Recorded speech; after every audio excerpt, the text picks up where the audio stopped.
Hi all, Lalit here again in Techno Talks with Lalit episode number 4. And guess who is with me here today? We have Lisa Crispin. I'm meeting her at Agile Testing Days, Potsdam, and we are having a really great time. How are you doing, Lisa? I'm doing great. It's Thank you so for joining me. nice to get to meet you in person. It's an honor, and thanks for agreeing to share the screen with me. I have some quick questions for you. I'm particularly curious about the session you're conducting here about story mapping. Would you like to spoil some beans for us? Yes, it was with Joella and Carter, Mm-hmm. and it was a story mapping and example mapping mashup. Mm-hmm. So we wanted to teach a couple of techniques around helping to gain shared understanding about our product, about certain features of our product, or about down at the detailed user story level. And so we chose story mapping and example mapping because Joellen and I have found those to be very effective. And so we spent half our workshop having exercises to let people actually practice story mapping and half to practice example mapping. So actually just get their hands on it so they could get a taste of it. And if they like it, they could learn more about it and do it with their team. Interesting. How do you think it will help testers in particular? I just think it gives us a format to ask questions. We're very good at asking questions. Mm-hmm.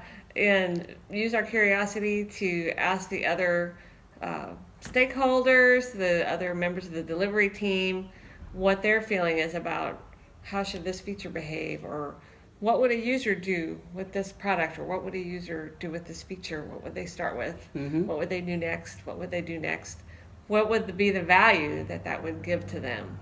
And in the example mapping at the story level, it's what are the business rules for the story, Mm-hmm.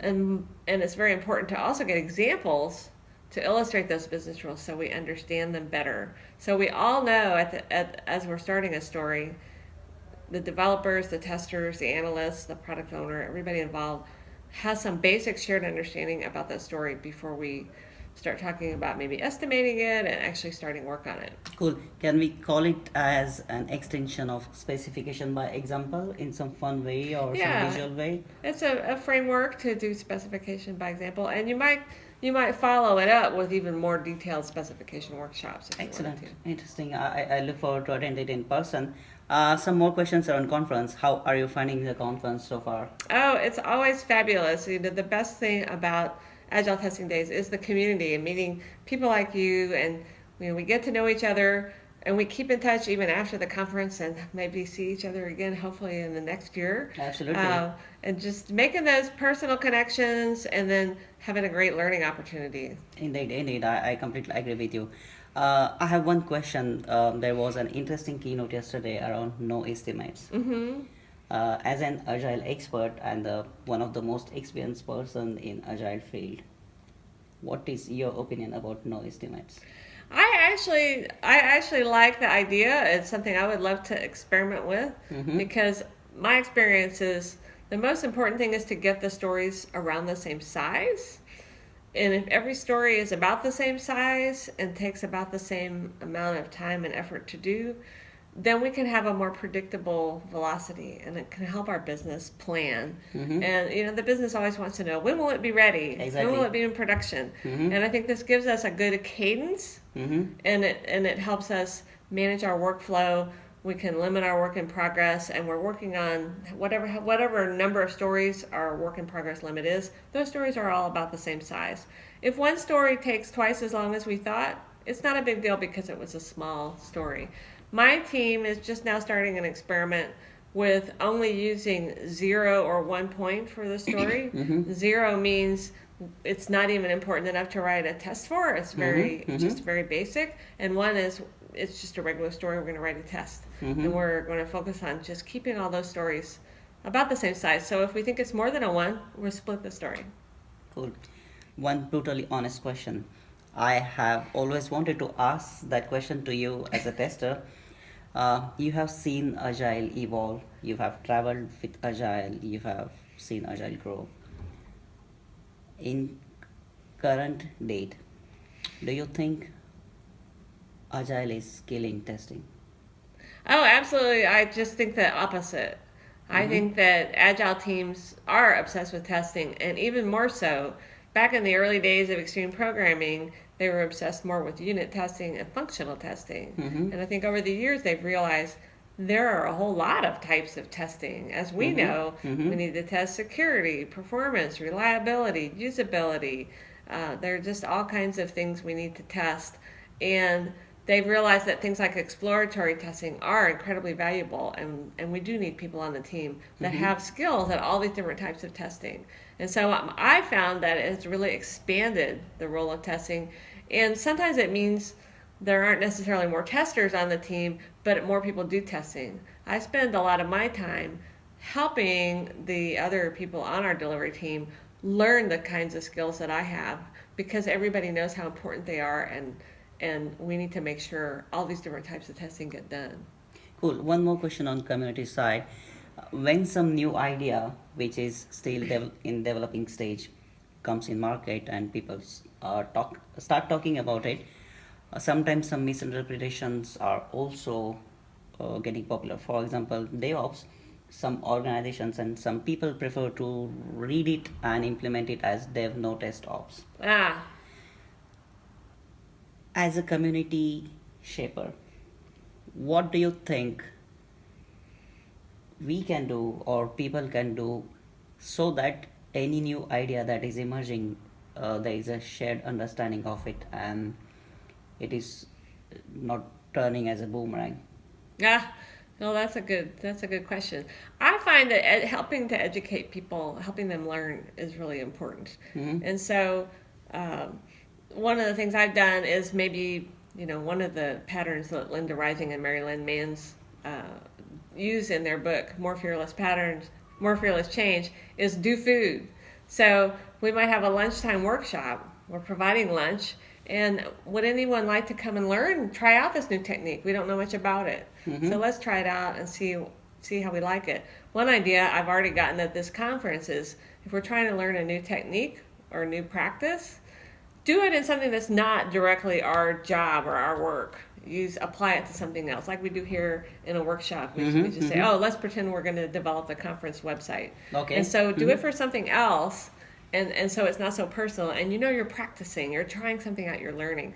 And I find that helps people get a bit more of an objective view of that new idea and how they might use it, rather than feel like, oh, it's too hard to do in our context, or we're too special to try that, or, as you say, they may have misinterpreted something like no estimates. People might say, oh, well, that means we just go ahead and Exactly. start doing stories. Well, Mm-hmm. that's not what it's about. So getting everybody to learn a little more about it. Excellent. And how do you think testers can contribute in not getting themselves killed? They're not getting themselves killed. Well, we have to keep learning all the time, for sure. Everybody does. Mm-hmm. So as you say, we have this flood of new frameworks, new practices, new tools, new techniques, new ideas, and it's important to keep up with those. You can't keep up with everything, so try to go where your passion is. My particular passion is learning a business domain and helping everybody get shared understanding of that. So that's why I'm very keen for things like story mapping and example mapping, mind mapping, things that help you have a conversation with people from different roles and different skill sets, and get all these different perspectives together and have a good conversation. So that's where my passion is. Now, if I was more interested in test automation, obviously, there are all these new test automation frameworks and tools, and I would be wanting to keep up with those. And I'm interested in that, but I think you have to pick the area that you're most interested in and focus on that. Excellent. My last question for today. How would you define Agile Tester of 21st century? Agile Tester of 21st century, I think it's kind of the same as they've been all along. A very open-minded person, curious, enthusiastic, ready to just jump in and do whatever needs to be done, and ready to help the rest of the team, because we have to build quality in, and that takes a lot of different skills and a lot of different perspectives and sets of experience. So helping the team come together, make that commitment to quality, and it probably means that we have to have some technical awareness so that we can communicate with the technical members of our team. We have to have some business domain knowledge so that we can converse with the business people and facilitate conversations between everybody in the delivery team and everybody in the customer team, so that we start on the same page, we have a shared understanding of what to build, focusing on the value, not, as Jeff Patton says, not building too much, but just building the minimum that that customer needs to do their job, make their job easier. So I think testers can really do a lot because we're good question askers, we're good connectors, we're good at bringing the right people together to have a conversation. I think that's one of the areas we bring the most value. Okay, I lied. That wasn't my last question. Now is my last question. uh, as an Agile expert, what would you advise to testers who are getting demotivated and thinking of switching their career into full-time programmers for whatever reasons? Well, I can understand that if it's something that you really want to do. I think that you should do that. If you're working in a company where they don't understand the value of testing, and maybe a lot of times testers don't feel very respected or valued because people don't understand why should they make that investment in quality. You can certainly experiment with finding ways to educate, especially executives at your company. And one thing I recommend for that is I mentioned Linda Rising and Mary Lynn Mann's book, Fearless Change. When I've been in that situation, I found it's helpful to use the patterns because it gives me a focus and direction. So it's like, maybe the pattern is, if you're on the elevator with an executive, have your elevator speech prepared for why testing is important and be able to give them that elevator speech. It gives you something to try. It may or may not work. If it doesn't work, then you look for another pattern and try that. And it's something that helps keep me motivated when I'm in a difficult situation. Finding like-minded people at the organization and getting them on board, and then you have another person to help you, maybe to foster some change. So I always think it's worth trying, and if it doesn't work, as they say, if you can't change your organization, change your organization. Wonderful. I think I'm going to have some more conversations with you offline.